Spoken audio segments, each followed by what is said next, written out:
जय श्री राम। अगर आप लोगों में थोड़ी सी भी इंसानियत बची है या फिर अपने आप को हिंदू होने में गर्व महसूस करते हो तो इस वीडियो को पूरा देख कर जाना, स्किप मत करना। गोरुको टाउको मन्दिरमा लगेर राख्थ्यौं होला, माला लगाइदिन्थ्यौं होला। हामी अरु हिन्दू धर्मलाई चाहिँ हामीले चाहिँ त्यति साह्रो आक्रमण गर्ने हो भने संविधान संशोधन भएन भने त त्यो आन्दोलनले त काम गरेन नि त। पकडेर देखा 77 जिल्लामा गोरु खान्छ मंगोलले 77 जिल्लामा गोरु खान्छ ठाउँमा र 77 जिल्लाका 77 सिडिओ कार्यालयमा हाम्रो विज्ञप्ति पुग्नुपर्छ।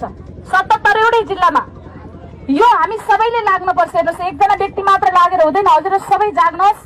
एकछिन अघि भर्खर गुरुदेवले भन्नुभयो 6 दिनको मेहनत आज यति भयो भने हजुरहरु लागेर आजबाट निरन्तर लाग्नु भने पक्कै पनि मैले पनि संकल्प लिइसकेको छु।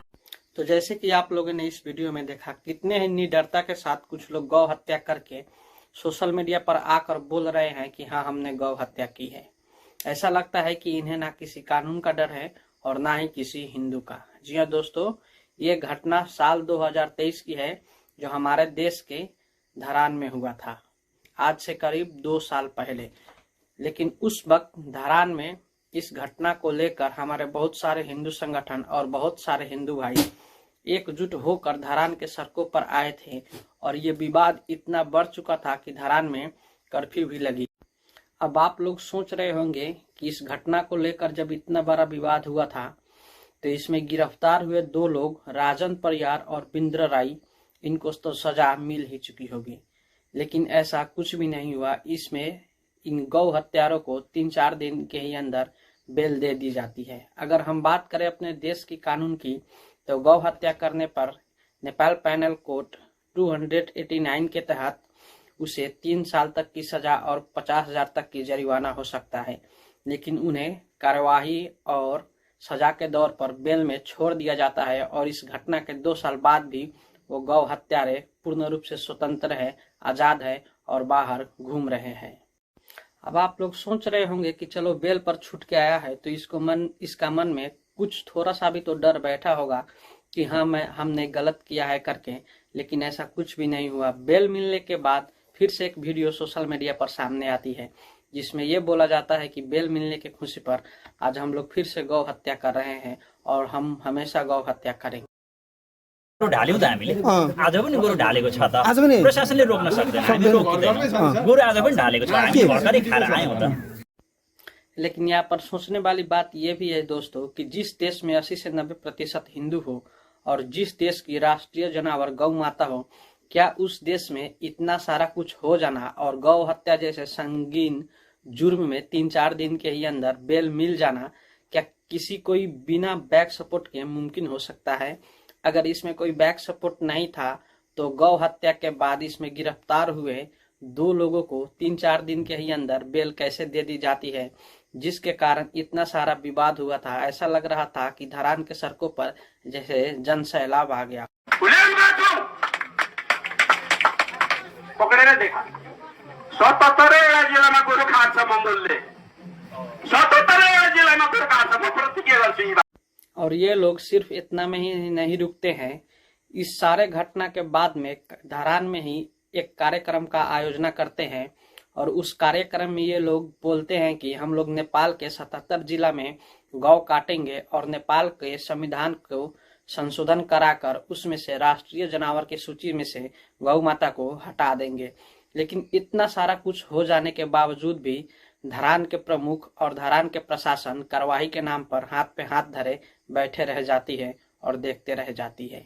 तो मैं इसमें सवाल करना चाहता हूं उन कई सारे हिंदू संगठनों से जो अपने आप को हिंदू संगठन बताते हैं और हिंदू हित में कार्य करने की दावा करते हैं।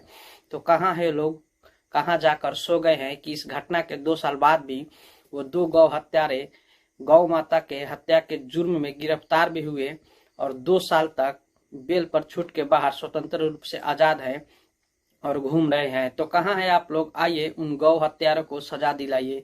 अगर आप लोगों को आवश्यकता पड़ी तो हम सारे हिंदू भाई एकजुट होकर फिर से धरान के सड़कों पर उतर के उसका विरोध करने के लिए तैयार है, लेकिन इन्हें छोड़िए नहीं, इन्हें सजा दिलाइए।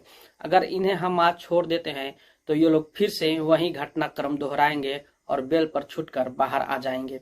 नेपाल में ना जाने ऐसे कितने केसेज है दोस्तों, जिसमें गौ हत्या करने के बाद धरौटी पर बेल पर छूट जाते हैं और इन्हें बेल पर बाहर आने के लिए सिर्फ 60,000 रुपए तीरने होते हैं। तो मैं आप सभी हिंदू भाइयों से एक सवाल करना चाहता हूं, तो क्या हमारी आस्था इतनी कमजोर हो गई है कि कोई भी आकर 60,000 रुपए तीर कर हमारे आस्था को ठेस पहुंचा सकती है?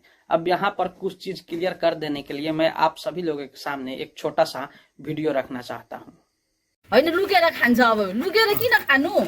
जस्तै अहिले भर्खरै अब हामीले इलाका प्रशासन कार्यालयमा बुझाउँदाखेरि पनि उहाँहरूको मकसद के, उद्देश्य के, भावना के थियो भन्दाखेरि चुप लगाएर खाँदा हुन्थ्यो नि त भन्ने लगभग कुरा आयो। तर तपाईँहरू चाहिँ भाइरल गराइदिएर अरूको आस्थामा चाहिँ आँचाउने काम गर्यो भन्ने कुरा आयो नि त उहाँहरूले त। तपाईँहरू खाँदा हुन्छ नि त, तर किन यसरी समाज सञ्जालमा हाल्ने भन्ने कुरा आयो नि त उहाँहरूले। हाम्रो चाहिँ के हो भने, और इन सारी बातों को लेकर जब भी कोई सवाल उठाता है उसे ढोंगी, पाखंडी और नफरत फैला रहा है बोलकर चुप करा दिया जाता है। हमारे ही कितने सारे हिंदू भाई बोलते हैं कि वी आर एजुकेटेड, हम लोग ऐसे फालतू की बातों पर नहीं पढ़ते। तो एजुकेशन के नाम पर हमारा ब्रेन इस तरह वाश कर दिया गया है कि हमें खुद के प्रति हुए अत्याचार पर भी नहीं बोल सकते। अगर एजुकेटेड होने का यही मतलब है कि खुद के प्रति हुए अत्याचार को भी लेकर हम लोग ना बोल सकें, तो ऐसा एजुकेटेड नहीं होना है। इस वीडियो में एक चीज आप लोग बड़े ही प्रश्न से सुने होंगे कि कैसे ये इंटरव्यू ले रहा व्यक्ति इनसे ये कहता है कि पुलिस के साथ हुई अंदर बातचीत में पुलिस वाला इनसे ये कह रहा था कि गौ मांस तो बहुत सारे लोग खाते हैं, अगर आप लोगों को भी खाना होगा तो गुप्त रूप से खाइएगा, वीडियो बनाकर सोशल मीडिया पर मत डालिएगा। इन सारे घटनाओं को देखते हुए और नेपाल में जितने गौ हत्या के केसेस पेंडिंग है उस सारे चीजों को देखते हुए एक चीज प्रश्न होती है दोस्तों कि इसमें सरकार की तरफ से इन्हें खुली छूट दे दी गई है। अब कुछ लोग ये भी बोलेंगे कि ये लोग बाहर से इन्फ्लुएंस होते हैं, तो बार बार हमेशा हमारे ही हिंदू धर्म को टारगेट किया जाता है, हमें दबाने की प्रयास की जाती है। ये जानते हुए भी ये सब करना गलत है। तो वो लोग कहीं बाहर से इन्फ्लुएंस होते हैं या हमारे प्रति हो रहे अत्याचारों को लेकर हम लोग बोलते हैं, तो हम लोग कहीं बाहर से, अगर यही सारी चीजें किसी दूसरे धर्म के प्रति या फिर किसी दूसरे देश में जाकर करते तो उन्हें पता चलता कि किसी के धर्म को ठेस पहुंचाने के दुष्प्रयास करने का सजा क्या होती है। और अंत में जाते जाते मैं अपने सारे हिंदू भाइयों से एक ही चीज कहना चाहूंगा कि ज्यादा मॉडर्न मत होइए, ज्यादा एजुकेटेड मत होइए, एजुकेशन के नाम पर अपना ब्रेन वॉश मत करवाइए, अपने धर्म के प्रति सजग रहिए और अपने आस्था के प्रति निष्ठा रखिए और संगठित होइए। जात पात पे मत बटिए, एजुकेशन के नाम पे अपना ब्रेन वॉश मत करवाइए। अगर हम लोग संगठित रहेंगे तो सुरक्षित रहेंगे। राम राम, जय श्री राम।